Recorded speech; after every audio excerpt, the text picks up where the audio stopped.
सबने मरना है। राजा रंक फकीर, एक सिंहासन चढ़ चले और एक बांध जात जंजीर। हम मरेंगे तो हमारे लिए क्या आएगा? सिंहासन आएगा। भी ठीक है, इन्होंने परमार्थ किया, गुरु की भक्ति की, अपना जीवन जो है गुरु के चरणों में लगाया, लोगों को नाम जपवाया, सेवा करवाई, अच्छा काम किया ना, तो क्या आ जाएगा? चलो भी सिंहासन भेज दो इनके। और जो पापी होंगे वो, उनको यमदूत लेने आएंगे और मार मार के ले जाएंगे। ऐसे नहीं जाएंगे तुम्हें प्यार से, क्या करेंगे? मार मार के ले जाएंगे। चलो फिर तुम चीखोगे, तुम्हारी आवाज तुम्हारे बच्चे नहीं सुनेंगे, जिनको तुमने गोद में लाया है। देखो ना क्या कर रहे हो, ये सुनने वाले नहीं है, ये नहीं सुनेंगे तुम्हारी आवाज। बेटियां नहीं सुनेंगी, बेटे नहीं सुनेंगे, कोई आवाज समय सुनने वाला। तेरे कर्मों का जब कहते हैं एक एक हिसाब होगा, तो जवाब भी किसको देना पड़ेगा? जवाब भी तेरे को ही देना पड़ेगा, किसी और को देना नहीं पड़ेगा। हम खाएंगे तो किसका पेट भरेगा? किसका भरेगा? पड़ोसी का बन जाएगा। हम खाएंगे तो हमारा पेट भरेगा, जो खाएगा उसका पेट भरेगा। तो जो जैसा कर्म करेगा कौन फल पाएगा उसका? नहीं फल पाएगा। जैसा कर्म करेगा बंदे वैसा ही फल पाएगा। नेकी के बदले नेकी मिलेगी और बदी से बदी। इसलिए साधु पुरुष जो होते हैं, महापुरुष, हमें नेकी की ओर ले जाते हैं कि भलाई करो, सिमरन करो, ध्यान करो। ठीक है, बात करनी हम मना नहीं करते, करो, पर गलत बात मत करो। क्या करो? सही बात करो। बात तो करते हम लोग, बहुत बातें बनाते हैं और जो भी इतनी बातें करनी, पर कौन सी बातें करते हैं? गलत बातों का साथ नहीं देते, सच्चाई का साथ देते हैं, सत्य बोलते हैं। क्योंकि हमें कहाँ देखना है? परमात्मा के पास जाना है। हमने वहां भी अपनी क्या दिखाना है? ये परमात्मा को हमने शकल दिखानी है। और परमात्मा जो है क्या है? वो न्यायकारी है। क्या है वो? एक भी हमें अन्याय नहीं होने देगा हमारे साथ, वो हमारा न्याय करेगा। इसलिए समझदार बनना है। चालाकी चतुराई जितनी करेंगे हम, जितना हम सत्संग में लेट पहुंचेंगे, चालाकी करेंगे, चतुराई करेंगे, ये किसको धोखा देना होगा? कि सत्संग की हमें समझ पे आई, सत्संग का तो हमें फिर एक क्लास भी समझ में नहीं आई। बुढ़ापा आ गया, इतनी उम्र बीत गई, हमने जी नाम नहीं, इतने साल हो गए, तेरे को कल तो आई नहीं पल्ले भी। नामदान से क्या होगा? मैंने जी महात्मा की सेवा की, नामदान से कुछ नहीं होने वाला जब तक उस पे चलोगे नहीं।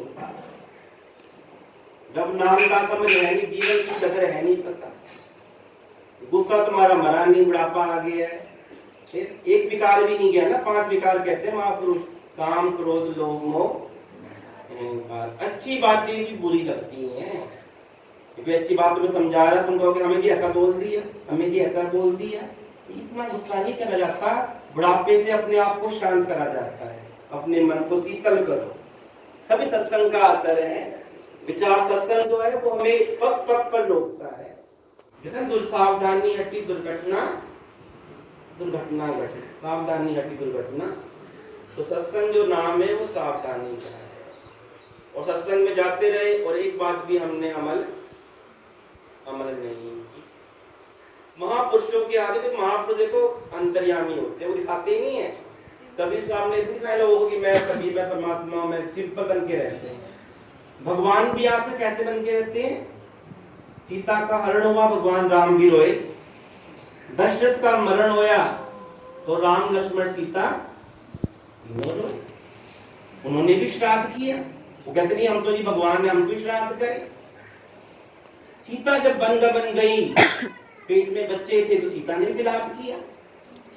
तो इसलिए उनको भी मनुष्य का धर्म, तो महापुरुष भी साधारण होते हुए भी साधारण, वो सब जानते हैं, तो वो हमारे भले की बात करते हैं और वो बातें हमें बुरी लगती हैं। मीठे वचन कड़वे लगे, सत्य वचन कड़वे लगे और मीठे लागे दाम गफलत में दोनों गए माया मिली ना।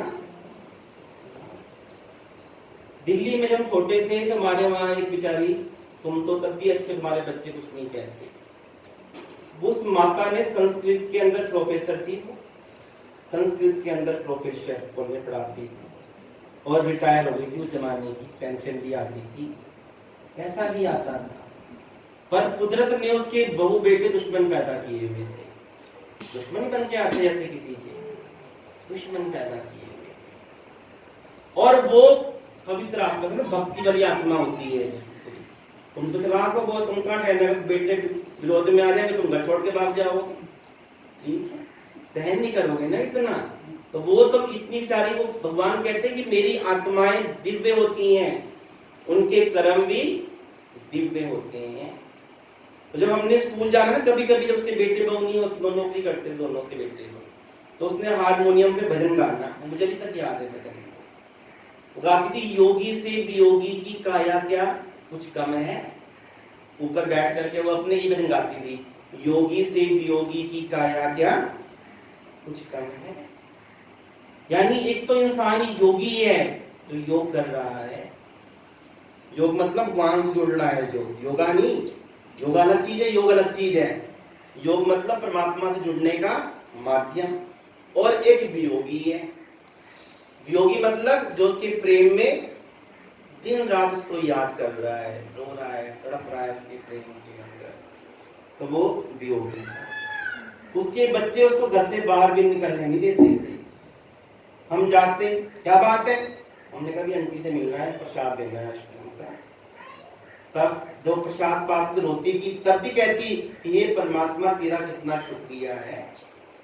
तो कि बुद्धिमान लोग ऐसे करते, तेरा कितना शुक्रिया है कि तूने मुझे यहाँ बैठे बिठाए अपना प्रसाद दिया। मार भी देते थे, और वो भी इतनी विद्वान थी, संस्कृत की इतनी पढ़ी लिखी, उसका यह हाल हुआ था कि कर्मों का लेखा कोई चुका ना पाए, जो कर्म है कर्मन की गति बहुत है। हम लोग कहते हैं तुम इतना दुख क्यों पा रहे हो, तुम्हें तो भगवान सब कुछ परमात्मा ने दिया है, पैसा दिया, सब कुछ है। वो कहते हैं बस मेरे अंतरात्मा नहीं कहते, मेरे मुझे भुगतना है तो भुगतना है, जो मुझे भुगतना है मेरे कर्म, वो उसकी दृष्टि अंतर हो गई थी। कहते अगर मैंने इस जन्म में नहीं भुगता तो मुझे किसी और जन्म में, फिर अभी तो मैं मनुष्य हूँ, अभी तो मुझे ज्ञान है, अभी तो मैं अपने कर्म काट सकती हूँ, अगर जानवर बन गई तो कर्म फिर आगे 84 लाख योनियां खड़ी। इसलिए महापुरुष कहते हैं कि एक सीमा होती है, तुमने ठीक है बच्चों में ज्यादा प्रेम मत दिखाओ, पोते पोतियों से कोई प्रेम ठीक है, अपने कर्तव्यों का निर्वहन करो, अपना जीवन बर्बाद मत करो। घर में रहो ठीक है, अब ये थोड़ी मेरी पोती आई, मेरा पोता आया, मेरा फलाना आया, पागल ना बनो उनके पीछे। तुम बेवकूफ हो, तुम्हें महापुरुष क्या कहेंगे, समझदार को पूछेंगे नहीं बाद में, किसको पूछ लिया। देख लोग मर रहे, कौन पूछ रहा है किसी को। मरने के बाद मैंने कहा 4 दिन भी याद नहीं करता कोई, मरने के बाद 4 दिन भी याद। एक मोहनगिरी साधु था, मोहनगिरी नाम का संत, उसने कितने विवाह कराए, कितनी शादियां करवाई लोगों की, लड़कियों की, कितना कुछ दवाइयां बंटवाता था, इतना कुछ करता था, मर गया, अटैक आ गया। तो उसे कौन याद कर रहा है, मर गया, बाबे ने किए होंगे तो काम किए होंगे, ठीक है। कोई किसी को याद करने वाला नहीं है कि अपना जमाना बड़ा, अब तो ठीक है, अपना कल्याण करो, बस ज्ञान मिल गया है, अपना भजन करो, बैठ करके सिमरन करो, ना देखो मेरी बहू क्या कर रही है, बेटा क्या कर रहा है। हम लोगों ने जब ज्ञान हुआ हमने किसी की ओर नहीं देखा, हमें क्या था, हमें लक्ष्य मिला हुआ था, अपना भी तुम्हारा लक्ष्य है, ये लक्ष्य है जीवन का। अब तुमसे पूछो तुम्हारा क्या लक्ष्य है, मेरी बहू सो करके नहीं उठी, ये चिंतन करना है बैठ के बुढ़ापे में। पहले कहते थे, पहले हम लोग जाते थे, हम भजन करते, कथा होती सत्यनारायण के पहले जमाने में, शादी किसी की होती, बच्चा पैदा होता तो लोग करवाते थे सत्यनारायण की कथा। तो जैसे बचपन में हम सुनने चले जाते, तुम्हारी मन थोड़ी सुनने की है, तो बुढ़े लोगों का काम है, ये तो जो बुढ़े लोग हैं कथाएं उनके लिए होती हैं। अब देखो बुढ़ों को सुबह सोकर के नहीं उठते, मैं सैर करता हूँ ऊपर सारे घरों में, सुबह अमृत वेले में, जो कि अमृत तुम्हें इतनी नारी बुढ़ापे में, बुढ़ापे में नींद वैसे ही कम हो जाती है। आदमी को 2-3 बजे उठ के भगवान का भजन करना चाहिए। अभी उम्र बीतती जा रही है, समय निकलता जा रहा है, इसको शर्म कर लो, ठीक है। इसलिए जो है कौन समझाएगा। सतगुरु जो है चोट करते हैं हमारे ऊपर। सबसे बड़े देशी कौन है हमारा? ये गुरुद्वारे क्यों बने थे? सुबह सुबह आवाज करने के लिए, ताकि लोग क्या करें, आवाज सुन करके उठ जाएं, परमात्मा का भजन करें, नाम लें। तब ये नियम बनाया था।